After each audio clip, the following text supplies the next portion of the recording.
The mining colony on Kepler 442b looked like any other human settlement in deep space, but it held secrets that would change the galaxy forever. The year was 2387, and Earth had been part of the Galactic Council for 50 years. But most alien races still treated humans like children who had just learned to walk among the stars. Sergeant Major Park, Dong-Wu, stood on the observation deck of the main mining facility, watching the twin suns rise over the crystal fields. His weathered face showed the marks of 20 years in the Marines, and his eyes held the steady gaze of a man who had seen combat on 7 different worlds. The morning ritual was always the same: check the perimeter, talk to his men, and prepare for another day of protecting what Earth needed most. The crystals they mined here were not ordinary rocks. They powered the fastest human ships and charged the weapons that kept Earth colonies safe. The blue glowing stones buried deep in this planet's crust were worth more than entire solar systems, and every major alien race wanted to know how humans extracted them so quickly. Park Dong-Wu walked through the barracks where his 70 Marines were getting ready for their shifts.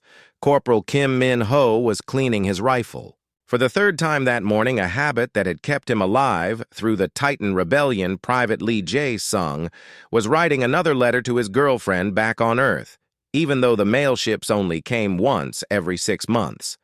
These men were volunteers who had signed up for the hardest duty in human space.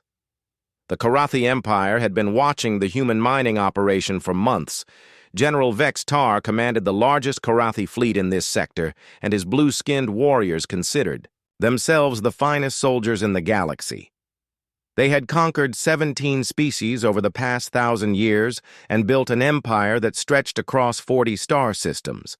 But something about the humans bothered General Vex Tar. His species had been mining these same crystals for centuries, using massive machines and thousands of workers.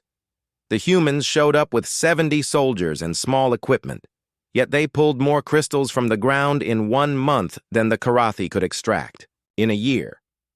The secret was human engineering and human determination. The Marines had brought mining robots designed on Earth using technology that combined the best ideas from every human war.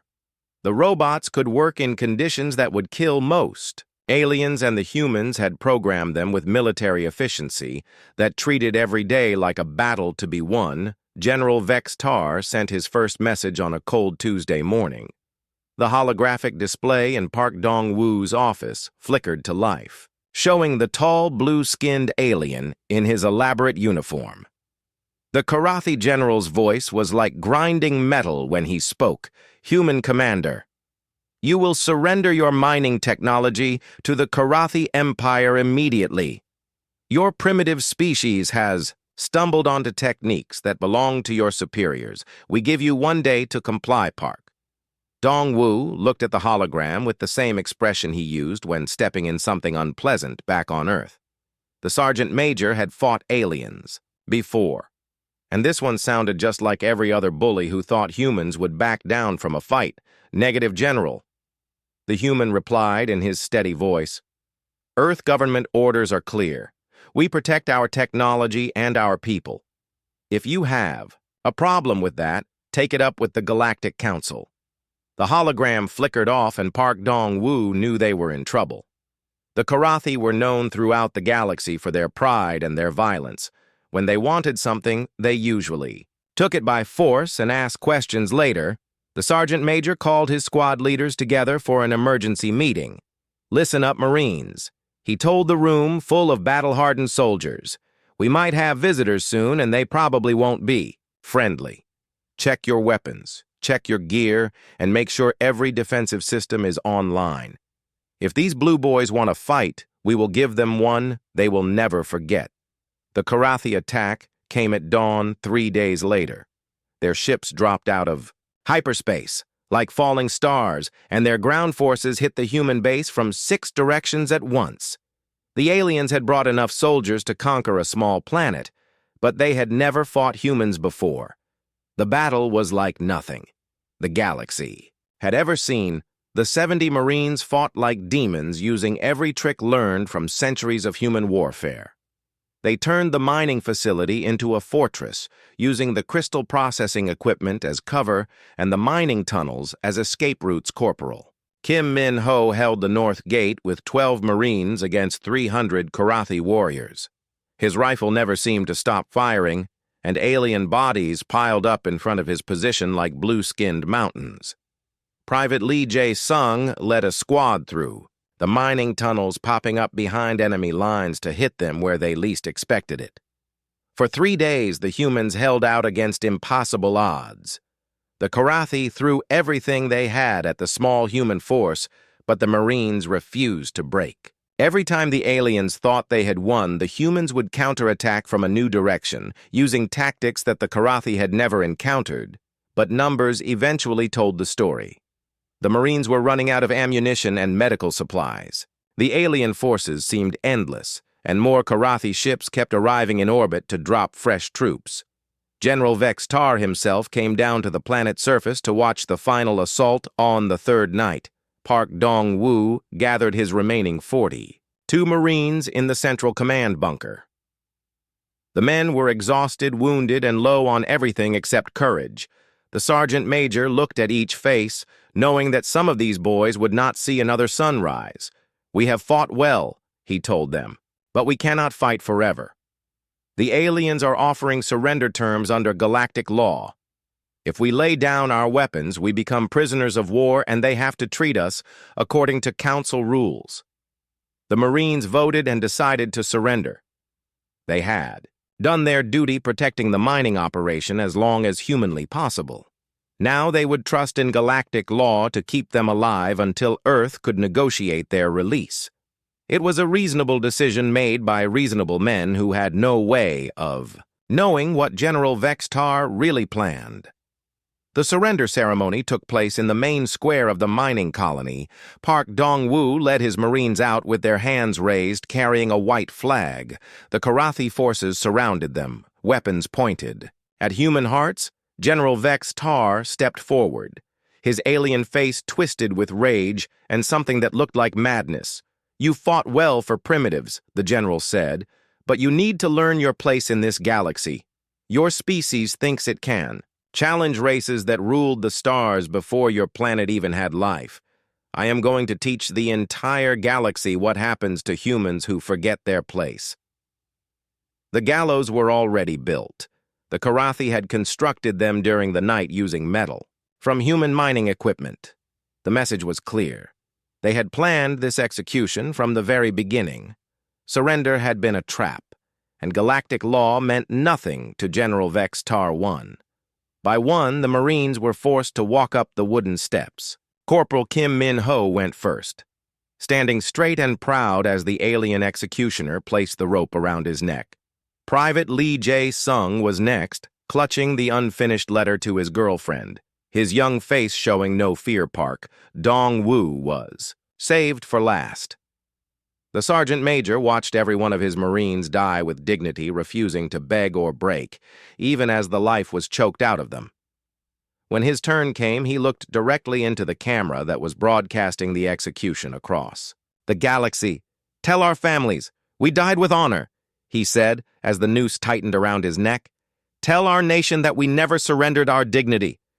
The last human Marine dropped through the trapdoor, and General Vex Tar smiled with satisfaction. The galaxy would now understand that the Karathi Empire tolerated no challenge from inferior species, especially from the primitive humans who thought they could compete with their superiors. But General Vex Tar had made a mistake that would cost his entire civilization. He had just given humanity a reason for total war. The message from Kepler 442b reached Earth exactly 18 hours after the last Marine died. The quantum communication burst carried video footage of the executions and Park Dong-woo's final words. President Kim So-young was having breakfast with her family when her emergency communicator started screaming like a wounded animal. She watched the footage 3 times in her private office, her hands shaking with rage she had not felt since her own military days. 20 years ago, she had commanded a battalion of Earth Defense Forces, and she remembered what it meant to lose soldiers under her command. But this was different. This was murder. Within 1 hour, every major leader on Earth received the same message. Admiral Lee Chang-min was in his Pacific Fleet headquarters when the call came. The old sailor had fought in the Mars colony wars and thought he had seen every kind of evil aliens could commit. He was wrong. The video of 70 Marines being hanged like common criminals made him punch his desk so hard he broke 2 fingers. General Yoon Tae-ho received the message while inspecting the new Space Marine training facility in Seoul. The base held 10,000 of Earth's finest warriors, and when he announced what had happened, to the Kepler Marines, the entire facility went silent. Then the sound that emerged from 10,000 throats was like nothing heard on Earth before. It was the sound of predators preparing to hunt. The Global Defense Council met in emergency session. Within 6 hours of receiving the news, representatives from every nation on Earth and every human colony in space attended through holographic link. The chamber that usually echoed with political debates and diplomatic language now hummed with barely controlled violence. President Kim. So Young stood at the podium, her voice steady but her eyes burning with cold fire. The Karathi Empire has committed an act of war against humanity. 70 of our Marines surrendered according to Galactic law and were murdered in violation of every treaty and agreement that governs civilized behavior. Admiral Lee Chang-min rose from his seat, his broken fingers wrapped in medical tape. The Pacific Fleet is ready for immediate deployment. Madam President, we have been building ships and training crews for exactly this kind of situation. Our stealth technology is years ahead of anything. The aliens have seen. General Yoon Tae-ho stepped forward, holding a data pad that contained deployment orders for every human military unit in known space. The Space Marine Corps has 50,000 troops ready for combat operations. Our Special Forces teams have been infiltrating alien space for the past 5 years. We know where their bases are, and we know how to hit them. Dr. Han Mi-jin emerged from the shadows at the back of the chamber. The head of Earth's weapons development program was a small woman with gentle eyes that had seen too much. Her voice was soft, but every word carried the weight of scientific discovery backed by military necessity. We have been holding back our most advanced weapons because the Galactic Council banned them, she said quietly. But the Karathi just declared war on humanity by executing prisoners. The molecular disruptors are ready. The gravity bombs are ready. The quantum torpedoes are ready, and something new that we call the planet crackers. The room went silent as the implications sank in. Earth had been preparing for this day since joining the Galactic Council. Humanity had learned early that the galaxy was full of predators, and the only way to survive was to become the most dangerous predator of all, President Kim. So Young looked around the chamber at faces that had gone from shock to determination, to something harder and more deadly. Operation Galactic Apocalypse is now active. All human forces are authorized to use any means necessary to destroy the Karathi Empire completely. We will not stop until every alien who participated in this massacre is dead. Captain Song Hyun-woo received his orders while commanding the UES Vengeance in the outer solar system. The massive battleship was Earth's newest and most powerful warship, but it had been disguised to look like a simple cargo hauler when the activation codes came through. Song smiled for the first time in months. The Vengeance was not alone. Hidden throughout human space were hundreds of ships that appeared to be civilian transports or mining vessels. In reality, they were the most advanced warships humanity had ever built. Their weapons could crack planets, and their shields could withstand direct hits from stellar cores on Luna Base. Colonel Bae Jong-soo commanded the 1st Human Assault Division, 10,000 soldiers who officially did not exist. They had trained in secret for 15 years, learning to fight in every environment from airless moons to gas-giant atmospheres. Their equipment came from research programs that had been hidden from galactic inspectors. Soldiers of the 1st Assault Division were not ordinary humans. Each had undergone genetic enhancement that improved their reflexes, strength, and intelligence. Their powered armor made them nearly invincible, and their weapons could punch through any known alien defense. The Karathi had never faced anything like them. Major Park Yun-ji worked from a facility buried 3 kilometers beneath the Rocky Mountains.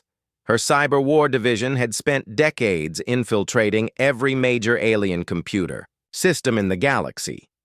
They had planted viruses and logic bombs that could cripple entire civilizations with the press of a button. When Operation Galactic Apocalypse activated Park Yun-ji's team, began their electronic assault on Karathi infrastructure. Communication satellites went silent. Defense networks crashed. Transportation systems failed. The Karathi Empire began falling apart from the inside even before the first human ship arrived. The first physical strike came at Nexus Prime, a Karathi fortress world that housed 2 billion aliens. The planet bristled with defense platforms and orbital weapons that should have made it impossible to attack. Human stealth ships had been watching Nexus Prime for 3 years, learning every detail. Of its defenses, Commander Oh Sung-hwan piloted the lead stealth ship, Soul Fury, as it dropped out of hyperspace inside the planet's defensive perimeter. His ship and 50 others like it had been invisible to Karathi sensors for the entire journey. The aliens had no idea death was already among them. The orbital bombardment lasted 6 hours. Human quantum torpedoes tore through Karathi shields like paper. The gravity bombs crushed military installations into tiny, dense spheres. The molecular disruptors turned alien soldiers into clouds of component atoms. Nexus Prime burned from pole to pole.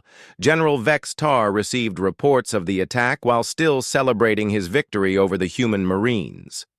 The Karathi commander could not understand how primitive humans had penetrated his empire's strongest defenses. His military advisors assured him it must be some kind of accident or fluke. But the reports kept coming. Human forces were attacking Karathi positions throughout the galaxy.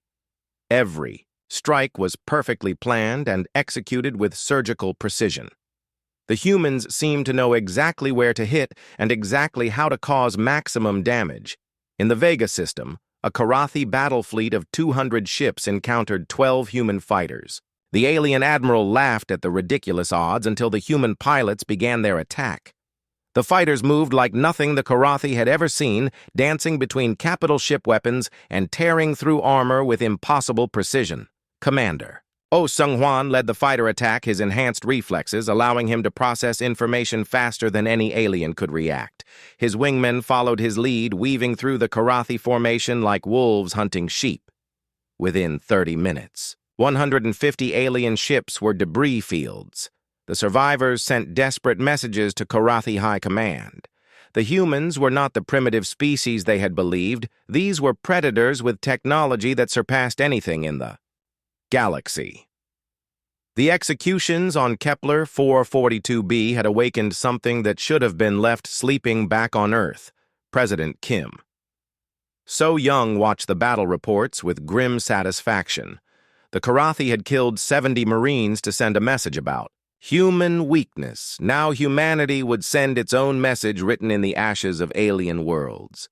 The galaxy was about to learn why humans had conquered their own planet before reaching for the stars. The galaxy had no idea what humanity had been building in the shadows for 50 years.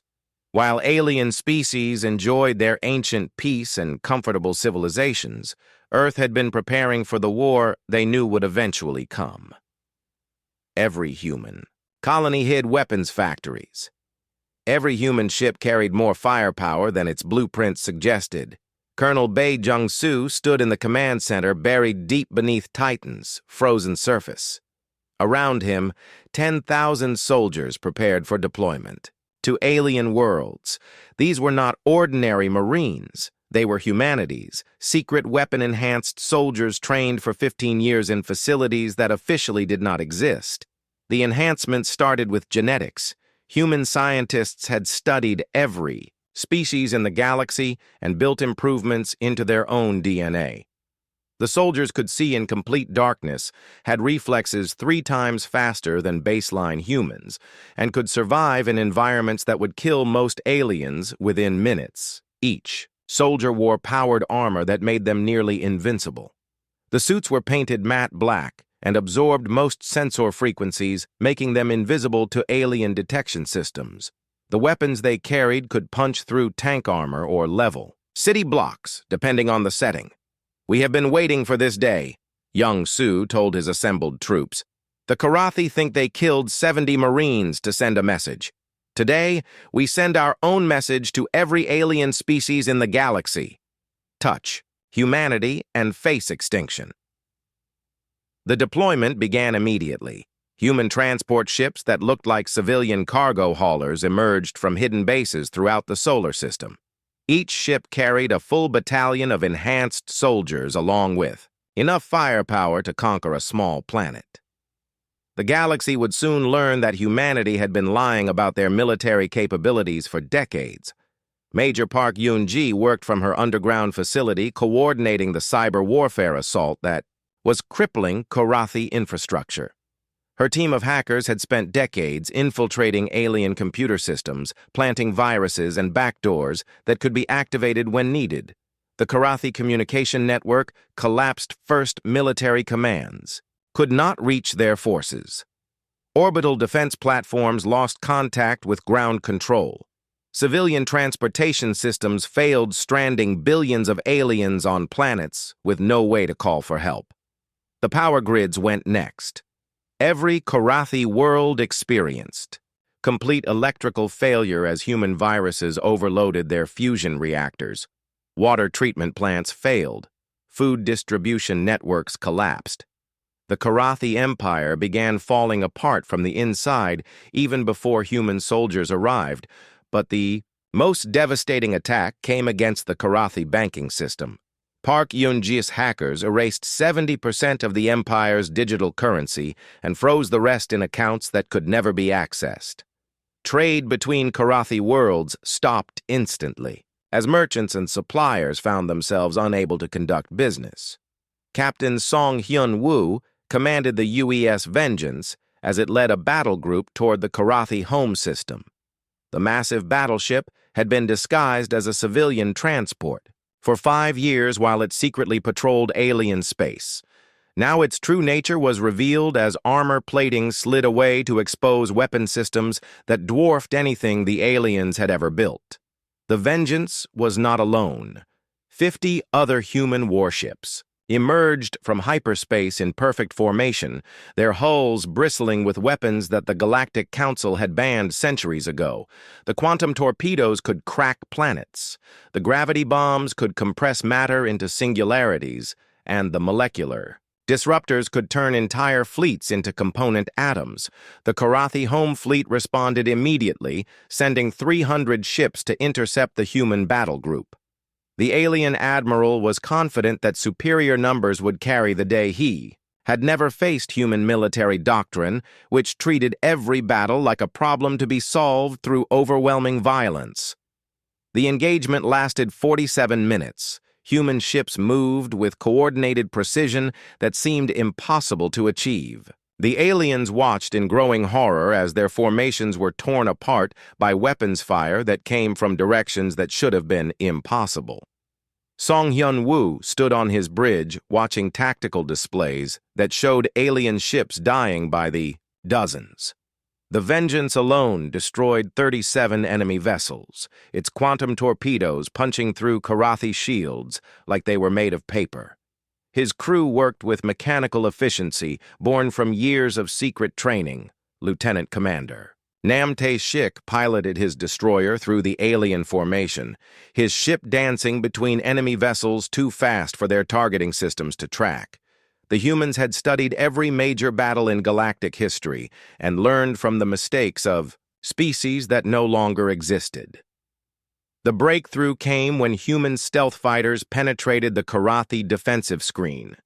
Commander Oh Sung-hwan led 12 pilots in ships that were invisible to alien sensors until they opened fire. The fighters tore through the enemy formation from the inside, destroying command ships and leaving the fleet without coordination. When the battle ended, the Karathi home system was defenseless. Their orbital platforms were wreckage. Their fleet was destroyed, and human ships controlled every major shipping lane. The planet that had ruled an empire for 1,000 years now cowered beneath the guns of species they had considered primitive. General Quan Min Sik led the ground assault on 3 Karathi military worlds. His enhanced soldiers moved through alien cities like ghosts, appearing and disappearing before enemy forces could react. The Karathi had never faced infantry that could become invisible, move faster than vehicles, and destroy buildings with handheld weapons. The first planet fell in 18 hours. The Karathi defenders fought bravely, but their weapons could not penetrate human armor, and their sensors could not track human soldiers. The aliens watched helplessly as their military bases were systematically destroyed by enemies they could barely see on the second planet. The Karathi tried a desperate strategy. They used their own civilians as human shields, hoping that Earth forces would hesitate to fire on non-combatants. They were wrong. Human soldiers had been trained to complete their missions regardless of circumstances. Collateral damage was acceptable if it achieved military objectives. The third planet surrendered without firing a shot. The Karathi commander had watched video feeds from the first 2 worlds and realized that resistance was pointless. His species had awakened something that they could not fight, something that treated war as a science to be perfected rather than an art to be enjoyed, back on Earth. President Kim. So Young received reports from across the galaxy. Human forces were winning every engagement, often against impossible odds. The secret weapons programs were performing exactly as designed, and the enhanced soldiers were proving unstoppable. In ground combat, Dr. Hanmi Jin emerged from her laboratory with news that made even hardened military leaders pause in consideration. The planet cracker weapons were ready for deployment. These devices could destabilize a world's core, causing it to explode like a miniature supernova. The Karathi homeworld was the intended target. Admiral Li Chang-min studied the tactical reports with growing amazement. Humanity had been preparing for this war since joining the Galactic Council, but even he had not imagined how completely they would dominate the battlefield. The aliens had grown soft during their long peace, while humans had never forgotten that survival required constant preparation for violence. The first phase of Operation Galactic. Apocalypse was complete. The Karathi military had been crippled, their infrastructure had collapsed, and their confidence had been shattered. But the real war was just beginning. Humanity intended to make an example that would echo through the galaxy. For 1,000 years, every alien species would learn the same lesson: touch humanity and face extinction. The Galactic Council chamber had never seen anything like the emergency session that convened after reports of human military action reached every civilized world. Representatives from 300 species gathered in panic as they tried to understand how the primitive newcomers from Earth had become the most dangerous force in known space. Ambassador Lim Na-young entered the chamber wearing the black uniform of Earth Defense Forces instead of her usual diplomatic robes. Her face showed no emotion. As she walked past delegates who had spent decades treating humanity like children, the time for polite conversation had ended. The Altarian delegate stood first, his 4 arms trembling as he spoke. The humans have destroyed 17 Karathi worlds. In 3 days. Their weapons violate every treaty signed in the past 1,000 years. They must be stopped before they destabilize the entire galaxy. Lim Na-young listened to the panicked voices without changing expression. Species that had barely acknowledged Earth's existence now demanded that humanity stop defending itself. The same aliens who had ignored the execution of 70 Marines were suddenly concerned about galactic stability. When she finally stood to speak, the chamber fell silent. Every delegate knew they were witnessing a moment that would change galactic civilization forever. The humans had proven they could fight, but now they would prove they could think like conquerors. The Karathi Empire committed genocide against human soldiers who had surrendered according to galactic law. She said, her voice carrying clearly through the vast chamber. Under human military doctrine, this constitutes an act of total war.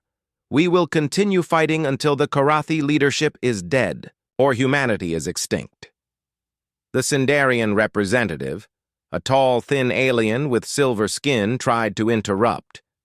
But surely you can be reasonable. The Galactic Council can mediate this dispute through normal diplomatic channels. Lim Na Young turned to face the Sindarian, her eyes reflecting the cold fury that had consumed all of humanity. The Karathi hanged 70 unarmed prisoners on live broadcast to send a message about human weakness. Today we send our own message about human strength. She activated a holographic display that showed the current state of Karathi space. Half their worlds were burning, their fleets were destroyed, their economy had collapsed, human forces controlled every major trade route and strategic position in their territory. This is what happens to species that murder human soldiers, she continued. We tried to be civilized members of your council, but you have shown us that the galaxy only respects strength.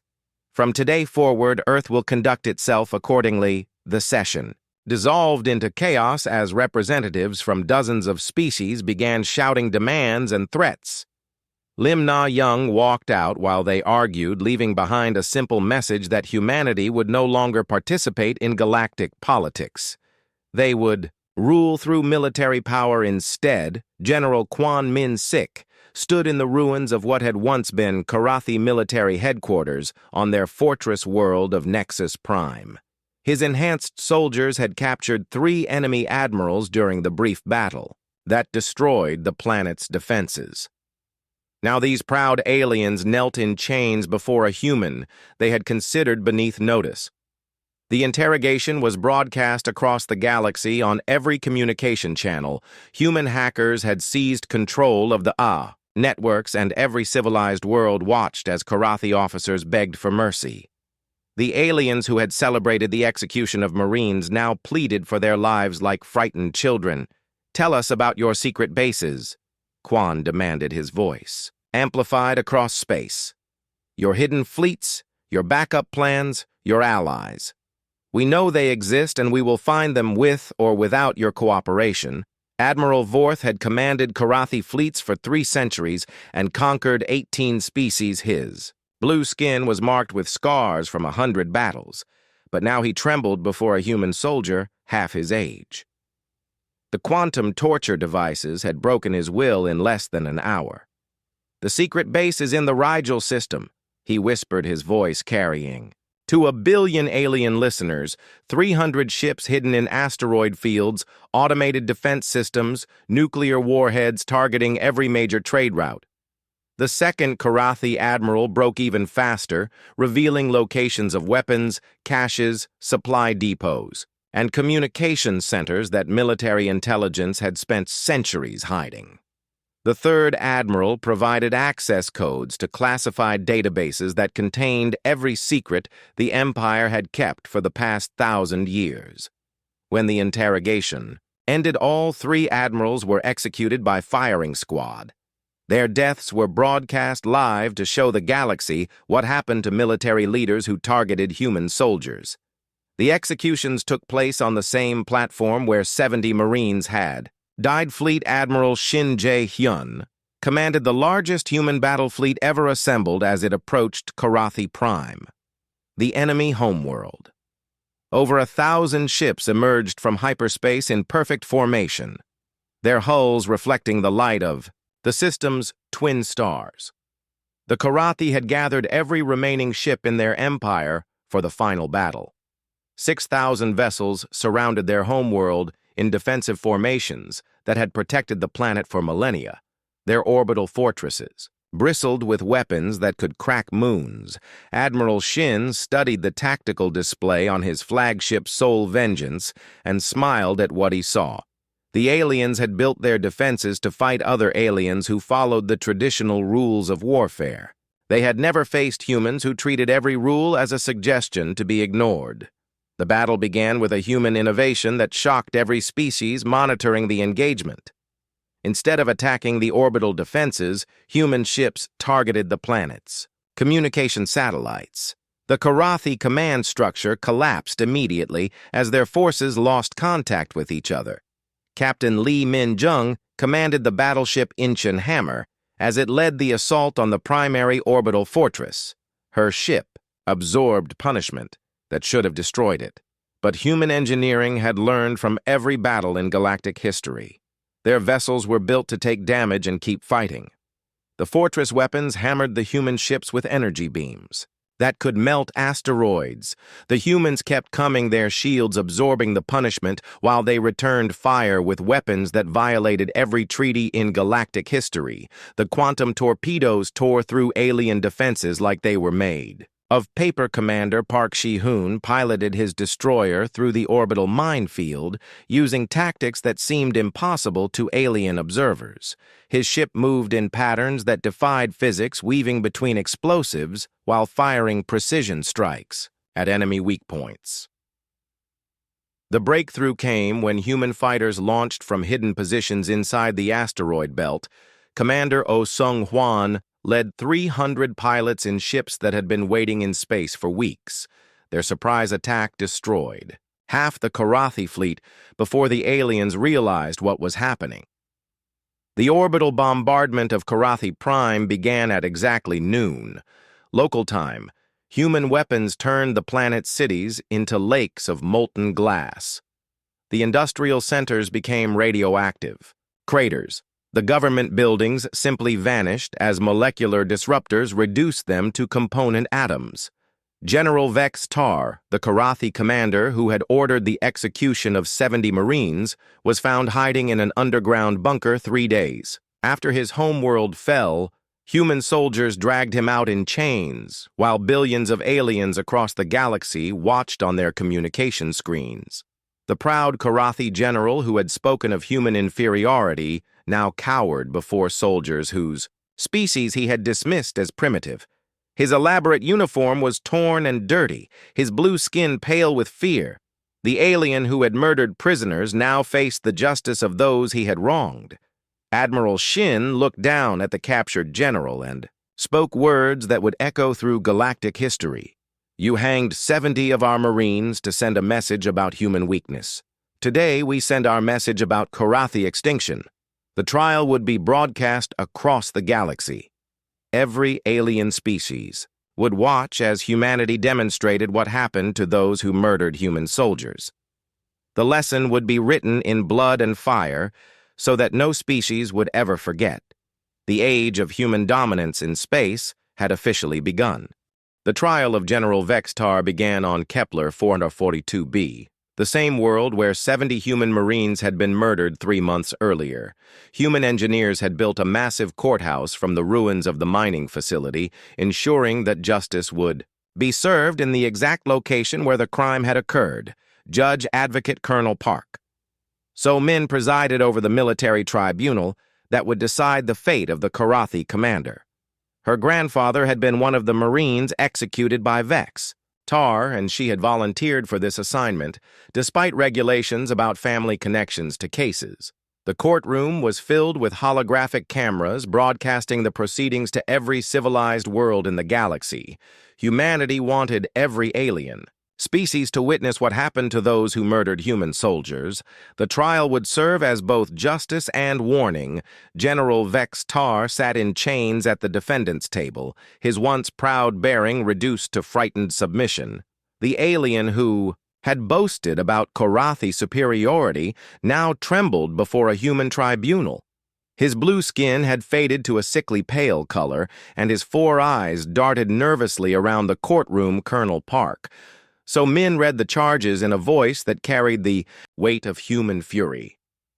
"You stand accused of war crimes, genocide, and violation of the galactic conventions governing the treatment of prisoners. How do you plead?" The Karathi general tried to speak, but only managed a whisper. His translator device converted his words into standard galactic language. Not guilty, I was following orders from Karathi High Command. The humans refused to surrender their technology. The prosecutor commander UJ-1 stood to present the evidence against the accused.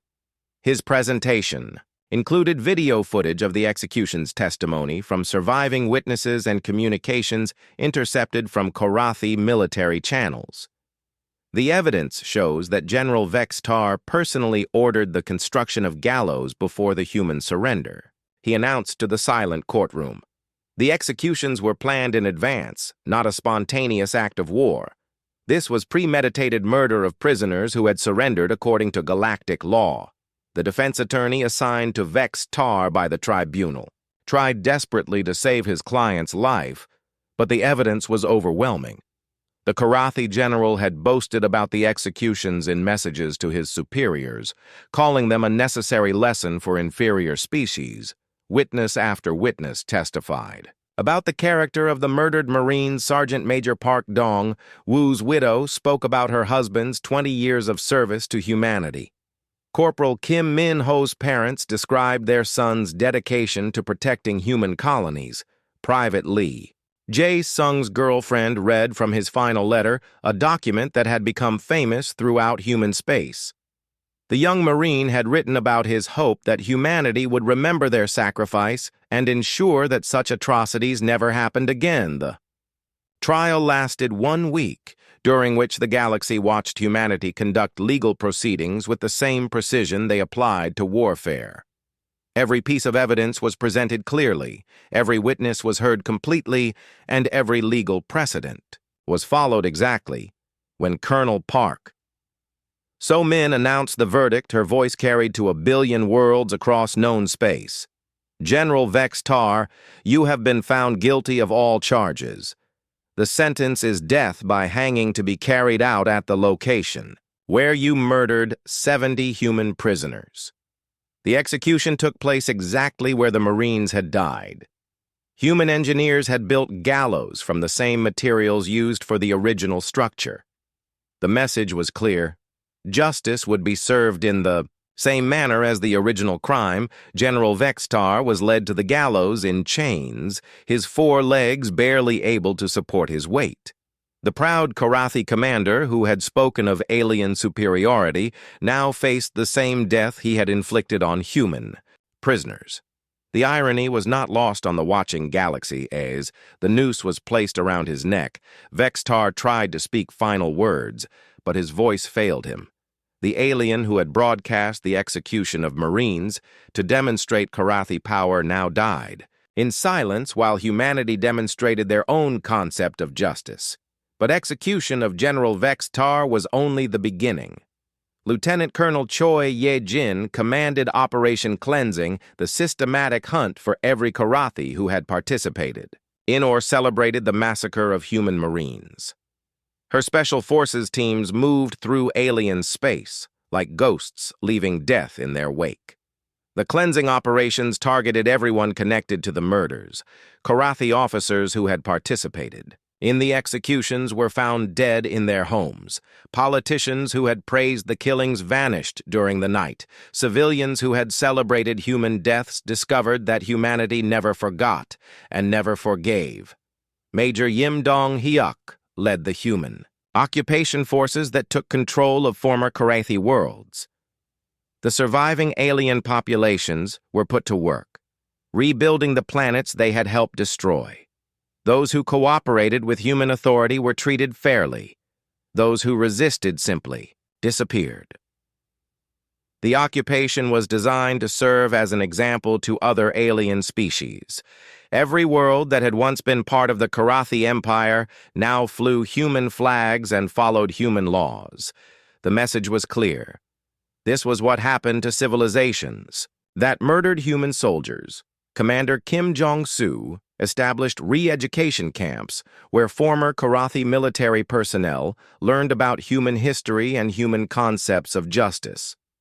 The aliens studied footage of Earth wars and came to understand that humanity had spent millennia perfecting the art of violence. The most effective part of the occupation was the information campaign. Human psychologists had studied Korathi culture for decades and knew exactly how to break their will to resist. The aliens were forced to watch endless footage of their military defeats until they understood their place in the new order. Dr. Seo Min Ah headed the program that documented every aspect of Korathi civilization before its destruction. Human scholars wanted to preserve the knowledge while ensuring that future generations would understand what happened to species that challenged humanity. The documentation project included interviews with surviving Korathi civilians who were asked to explain why their species had thought they could murder human soldiers without consequences. The responses were broadcast throughout human space as examples of alien arrogance. Captain Huang Sung-ho commanded the patrol fleets that enforced human control over former Korathi space. His ships intercepted any vessel that entered the restricted zone and conducted thorough searches for weapons refugees or contraband. The patrol operations served multiple purposes. They prevented any Korathi from escaping. Justice. They demonstrated human military capability to other alien species, and they provided practical training for human crews in controlling conquered territory. Within 6 months, the once mighty Korathi Empire had been reduced to scattered refugees, begging for asylum from other alien species. The few thousand survivors were forbidden from gathering in groups larger than 10 and were required to wear identification marks showing their status as defeated enemies. The refugee camps became a source of information for human intelligence services. Former Korathi officials provided details about other alien species, their military capabilities, their political weaknesses, and their hidden territories. The information was used to plan future operations. President Kim So-young addressed the human population from the memorial built to honor the 70 executed Marines. Her speech was broadcast to every human colony and transmitted to alien worlds as a warning about the consequences of challenging humanity. They died as Marines. She said, her voice carrying across space to millions of listeners. They died believing that Earth would remember their sacrifice. Today, the entire galaxy knows that harming human soldiers means facing the complete destruction of your civilization. The memorial itself was built from metal, salvaged from destroyed Korathi warships. Each piece was inscribed with the names of the murdered Marines and the locations where justice had been carried out. The structure would stand forever as a reminder of human determination. As the anniversary of the massacre approached, humanity prepared for the final phase of Operation Galactic Apocalypse. The cleansing operations would expand to target anyone who had ever supported the Korathi Empire. The galaxy would learn that associating with enemies of humanity carried a price measured in blood. The age of human mercy in space had ended forever. 1 year after the massacre of 70 Marines on Kepler 442b, the galaxy had transformed completely. Humanity controlled over a third of known space, and their military forces patrolled trade routes that had once been governed by ancient alien civilizations.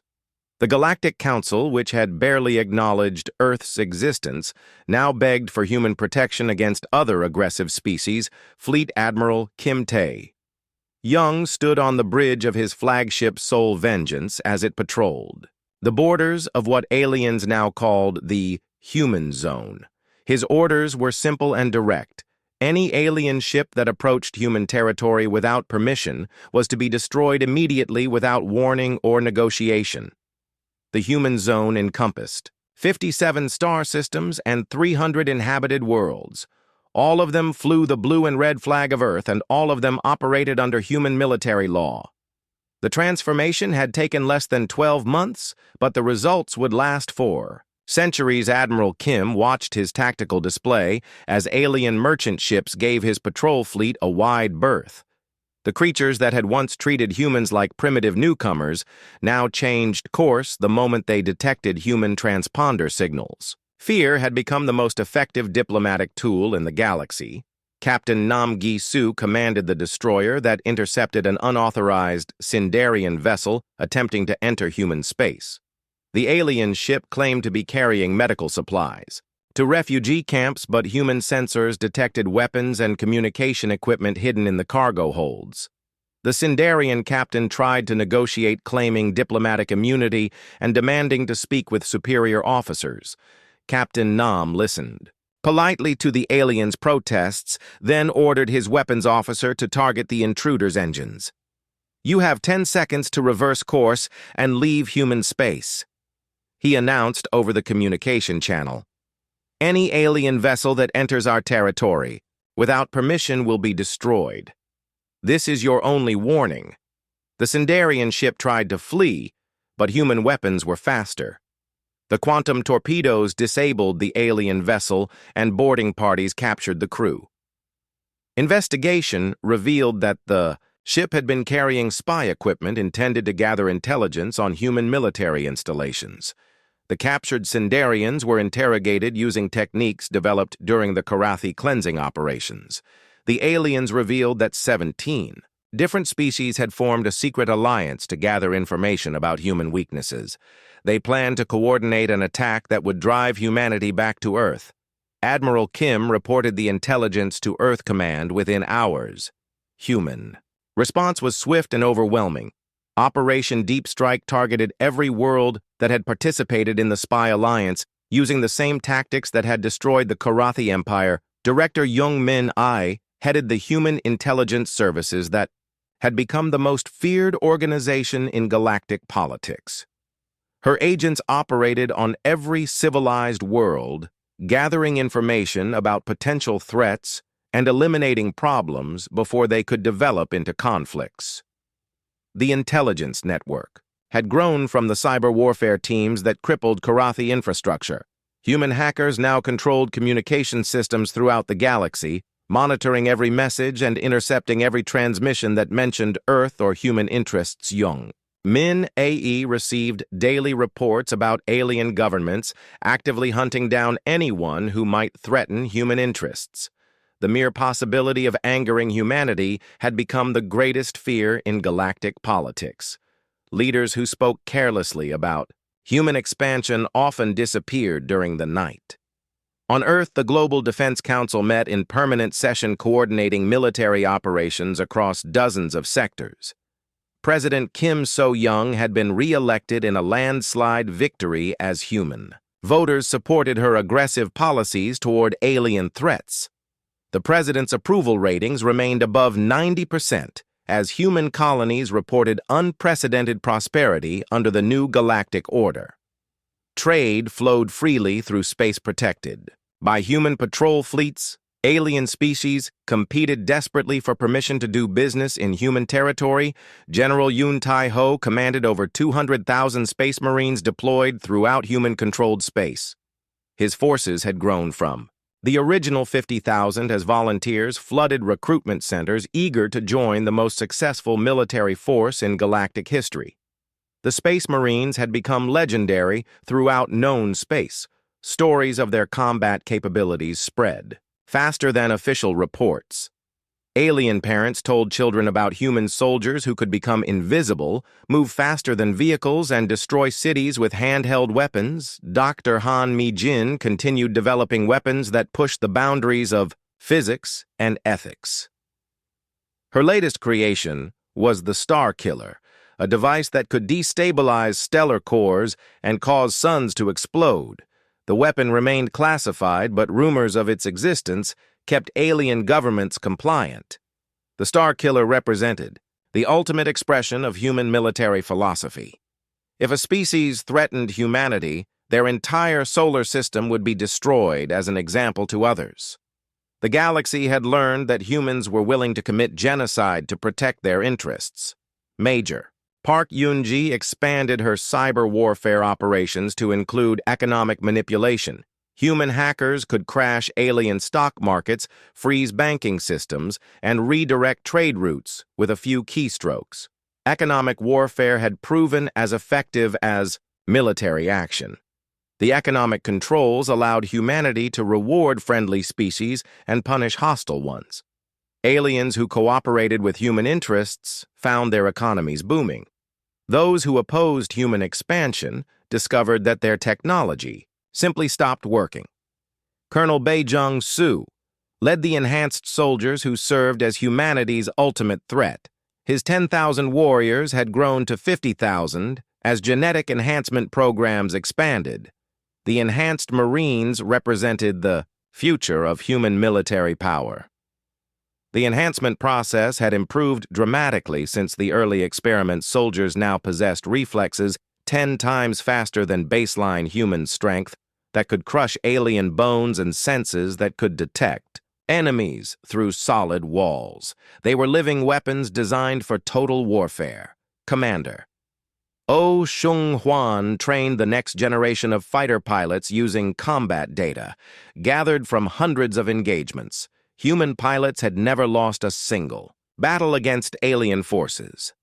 Their success rate had convinced many species that resistance was impossible. The fighter training programs had evolved into academies that produced pilots capable of defeating enemy fleets while outnumbered 1,000. To one, human tactical doctrine treated every engagement as a problem to be solved through superior technology and training. On the anniversary of the Kepler massacre, President Kim So-young dedicated the completed memorial to the 70 Marines, whose deaths had triggered humanity ascension to galactic dominance. The ceremony was attended by representatives from every human colony and broadcast to alien worlds as a reminder.